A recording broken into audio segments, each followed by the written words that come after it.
আজকে আমি বলবো গরমে কিভাবে নিজেকে সুস্থ রাখা যায়। গরমে সুস্থ রাখতে হলে কিছু পদক্ষেপ নিতে হয়।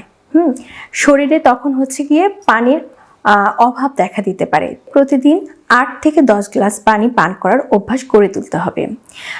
গরমে আমরা 2 গ্লাস এক্সট্রা পানিও পান করতে পারি। এছাড়াও বডিতে যখন ঘাম দেখা দিবে, এর পরিমাণটা যদি বেড়ে যায় তখন আমরা এই পানি শূন্যতা অভাব দূর করতে পরিমাণটা বাড়িয়ে দিতে পারি। এছাড়াও তাজা ফল খাওয়ার অভ্যাস গড়ে তোলা, শুকনো ফল খাওয়া থেকে বিরত থাকা। এছাড়াও দেহে তাপ উৎপাদন করে এমন খাবার যেমন চিনি, গুড়, মধু এগুলো পরিমাণটা একটু কমিয়ে দেওয়া।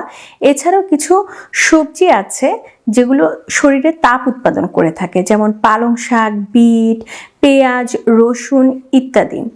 এগুলোর পরিমাণটা কমিয়ে দেওয়া।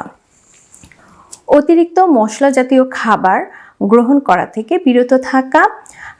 এছাড়া আপনি প্রতিদিনের খাদ্য তালিকায় কমপ্লেক্স কার্বোহাইড্রেট, সিম্পল কার্বোহাইড্রেট পরিহার করে কমপ্লেক্স কার্বোহাইড্রেটের পরিমাণ বাড়িয়ে তোলা। এর মধ্যে লাল আটার রুটি থাকতে পারে, ওটস থাকতে পারে, আর চিড়া থাকতে পারে। এমন জিনিস খাওয়া যেটা পেটটাকে ঠান্ডা রাখবে। যেমন আপনি সকালের খাদ্য তালিকায় রাখতে পারেন দই চিড়া বা দই ওটস, এগুলো অন্যতম। পানি জাতীয় খাবারের পরিমাণ বাড়িয়ে দেওয়া। এর মধ্যে ফলের জুস থাকতে পারে, লেবুর শরবত থাকতে পারে, ডাবের পানি থাকতে পারে। এছাড়াও স্যুপ রাখতে পারেন।